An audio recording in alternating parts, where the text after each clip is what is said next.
Good morning and Jain students आज का जो हमारा टॉपिक है उसका नाम है change of state of matter. Students, हमने पढ़ा कि anything which has mass and occupies space is called matter. जिसके पास मास होता है प्लस जो स्पेस को ऑक्यूपाई करता है उसको हम कहते हैं मैटर। उसके बाद हमने पढ़ा कि मैटर के 3 स्टेट्स होते हैं। उन 3 स्टेट्स का नाम है सॉलिड, लिक्विड और गैसेस। ये 3 स्टेट होते हैं मैटर के।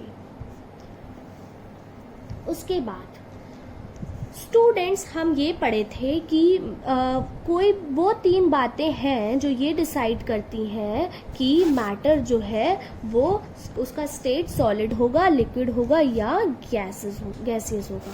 वो 3 बातें कौन सी हैं स्टूडेंट्स जो ये डिसाइड करती हैं कि मैटर का स्टेट सॉलिड होगा, लिक्विड होगा या गैस होगा? वो 3 बातें हैं। पहला है इंटर पार्टिकल स्पेस।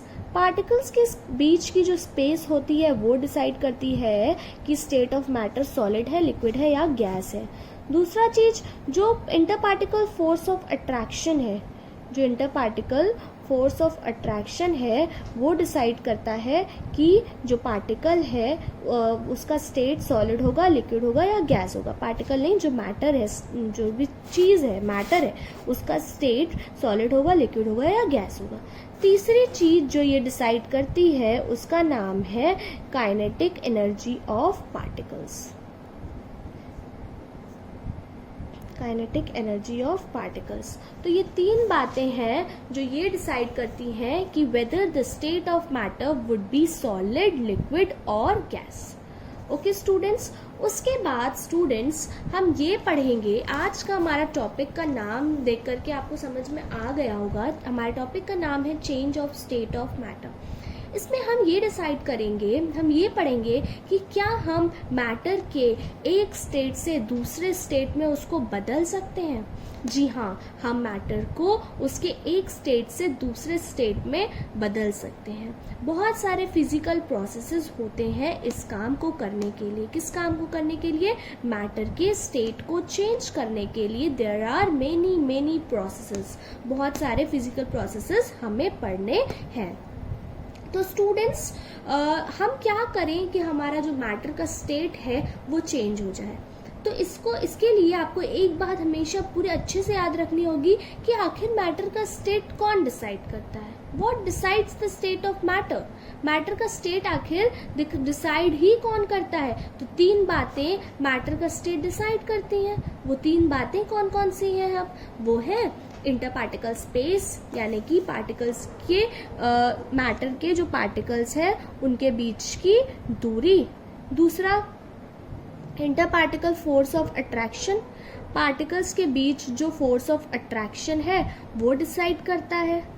ओके और उसके बाद तीसरा है kinetic energy of particles. Particles किस स्पीड से भाग रहे हैं। हम ये पढ़े हैं ना कि पार्टिकल्स रैंडमली मोशन करते रहते हैं, तो वो पार्टिकल्स किस स्पीड से मोशन कर रहे हैं ये भी बात डिसाइड करता है कि जो पार्टिकल का स्पेस होगा, स्टेट होगा, वो सॉलिड होगा कि लिक्विड होगा कि गैस होगा। ओके स्टूडेंट्स, तो स्टूडेंट्स अगर हम कुछ ऐसा कर दें, क्या कर दें? अगर हम कुछ ऐसा कर दें कि हम पार्टिकल्स के बीच की दूरी, इसमें अगर हम पार्टिकल्स के बीच की दूरी बढ़ा दें, मान लो हमारे पास ये सॉलिड है, उसके पार्टिकल्स इतना करीबी हैं। अगर हम कुछ भी ऐसा करें कि इनकी हम दूरी को बढ़ा करके हम इनको ऐसे कर दें, अगर हम इस केस से इस पे ट्रांसफर हो गए, इस सिचुएशन से अगर हम इस सिचुएशन में आ गए तो सॉलिड क्या लिक्विड में बदल नहीं जाएगा? बदल जाएगा। ये हमारा सॉलिड स्टेट लिक्विड स्टेट में चेंज हो जाएगा। इसी को कहते हैं change of state of matter. अब बच्चों हमारे पास इन 3 बातों को अगर चेंज करना है, पार्टिकल्स की काइनेटिक एनर्जी को बदलना है, पार्टिकल के inter particle force of attraction को बदलना है, या पार्टिकल्स के बीच की स्पेस को बदलना है, अगर हमें इन तीनों बातों को चेंज करना है तो क्या तरीके हैं कि हम इन तीनों को चेंज कर सकते हैं? तो हमारे पास 2 तरीके हैं। कौन से 2 तरीके हैं? या तो टेम्परेचर बदल दो, चेंज द टेम्परेचर, टेम्परेचर बदल दो, या प्रेशर बदल दो, चेंज द प्रेशर, या टेम्परेचर बदल दो या प्रेशर बदल दो। इन दो तरीकों से हम क्या कर सकते हैं, मैटर के स्टेट को चेंज कर सकते हैं। हाँ, तो स्टूडेंट्स, दो वेज जिससे हम मैटर के स्टेट को चेंज कर सकते हैं वो है चेंज द टेम्परेचर या चेंज द प्रेशर। अब इन दोनों टॉपिक्स में कई सारे प्रोसेसेस होते हैं कि कैसे हम टेम्परेचर से स्टेट चेंज कर सकते हैं टेम्परेचर बदल के, या कैसे हम प्रेशर बदल के स्टेट चेंज कर सकते हैं। इसमें हमें बहुत सारे फिजिकल प्रोसेसेस को पढ़ना है, लेकिन शॉर्ट में हम ये बता देते हैं आपको कि कैसे टेम्परेचर बदलेगा तो स्टेट बदल जाएगा और प्रेशर बदलेगा तो स्टेट बदल जाएगा। स्टूडेंट्स देखिए, मान लीजिए कि एक कंटेनर है, ठीक है, I think I am visible. तो ये एक कंटेनर है, इसमें पार्टिकल्स हैं, क्या है, मैटर के पार्टिकल्स हैं, ठीक। अब हम क्या करें, इस पे पिस्टन लगा दें। पिस्टन क्या होता है ना, कि जैसे वो होता है ना, सीरिंज होती है, इंजेक्शन में दबाते हैं तो अंदर प्रेशर बंद हो जाता है, उसी तरह से पिस्टन होता है जिससे हम प्रेशर को बढ़ाते घटाते हैं। अगर हम ये ना मूवेबल होता है, जो ऊपर ये लगा हुआ है ये चीज मूवेबल होता है, इसको अंदर की तरफ ढकेलेंगे तो ये नीचे आता जाएगा, और मान लीजिए हम इसको यहाँ तक भी शिफ्ट कर सकते हैं। जैसे पिचकारी में होता है, पानी भरने और छोड़ने के लिए ऐसे खींचते हैं तो पूरा प्रेशर निकल जाता है, फिर अंदर दबाते हैं तो प्रेशर लगता है, सेम उसी तरह से ये होता है। इसमें ये पिस्टन रहता है, पिस्टन मूवेबल होता है, इसको हम अंदर बाहर कर सकते हैं। तो हमारा ये कंटेनर है, यहाँ पे ये पिस्टन लगा हुआ है और अंदर मैटर है, उसके ये पार्टिकल्स हैं। उसके बाद अब हम क्या करें, इस पिस्टन को नीचे लाएं, इस पिस्टन को क्या करें, डिस्प्लेस करें अंदर की तरफ।